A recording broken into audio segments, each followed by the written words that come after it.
Anyone who supports the art or artists, those are my people. That's my tribe.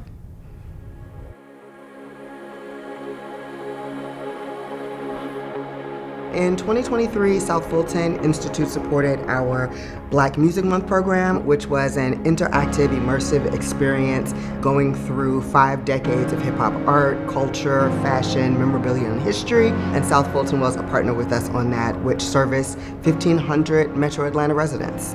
It was an amazing event, and it was really crucial as we had to raise all the money to do it, obviously. To get that support from South Fulton was really, really helpful. I very happily directed Anna Ziegler's Actually, a two-hander play for South Fulton Institute earlier this year in 2023, and I loved every bit of it. So there's a play reading series where directors are hired, professional actors are cast, over 4 to 5, I think, performances across South Fulton. Audiences get to just really engage with the story. It's essential and important if we're going to move the needle anywhere forward in our country on things like race and religion and homophobia and economic disparity. I think it's our job as independent producers, as producers, to give people in our communities exposure to something they might not have on their own. The beauty of a play reading is an opportunity to really dig into the text, and there's always a talk back involved, which is what audiences, our diehard theater audiences really love. And South Fulton Institute deals with works that allow us to grapple with the issues that we're struggling with in our culture. I have facilitated group conversations for their Actually play and stepped in for their Native Gardens. It's so invigorating to see how other people are invested in the conversation.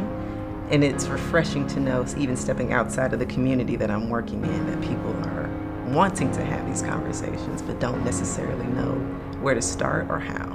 The South Fulton Institute has had an incredible impact in my own journey as an artist. This year I collaborated with videographer Christian Milam in the Filmer Project, and it was incredible to have a chance to tell my own personal story as an artist and kind of dive into the world of wellness and justice and that intersection. So it was a really powerful project, and working with SFI really allowed sort of the artistic creativity to flow in a way without having sort of hands on the project or a lot of direction. It really kind of gave us a space to create together and create something that was really memorable. When I retired as an educator, I started a company called Lambert Smith Media, and an aspect of that is the Everyday Actor, our education, consulting, and coaching portion.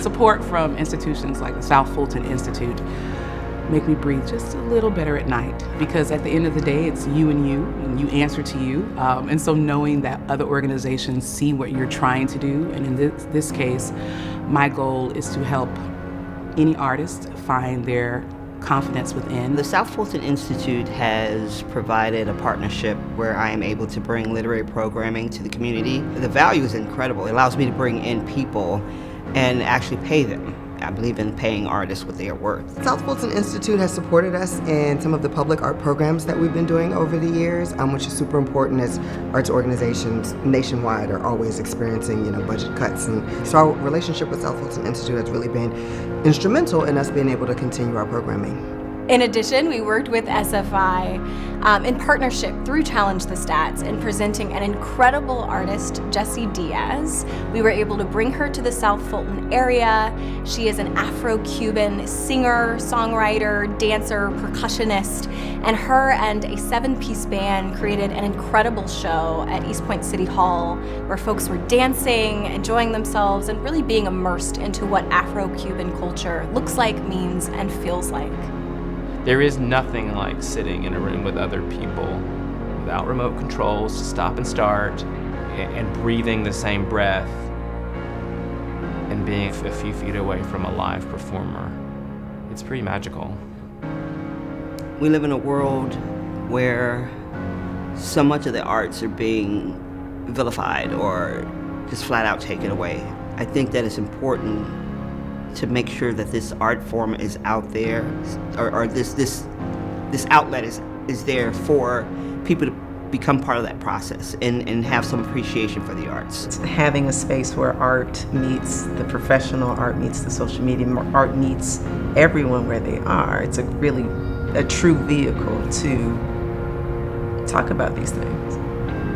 It's verbal, financial, and institutional encouragement and support, right? Because sitting down, having the conversations, to have another set of eyes on what you're doing, to give feedback about what's going to work, what's not going to work, and then to get the financial support to bring that thing to life.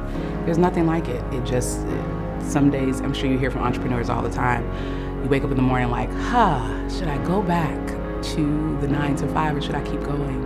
But these opportunities allow us to say, hey, I'm gonna keep going and try another day. The Arts Exchange is actually about to celebrate our 40th anniversary. It was one of the first places that allowed me, as a young, fresh out of college person, to be like, I want to start this summer program.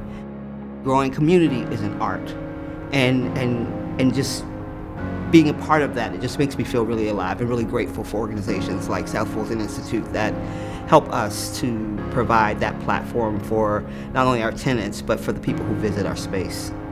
The more informed we can be as citizens and the more stories we can hear about other people and other lives, the more we'll be able to participate as global citizens and hopefully keep this planet spinning for a while.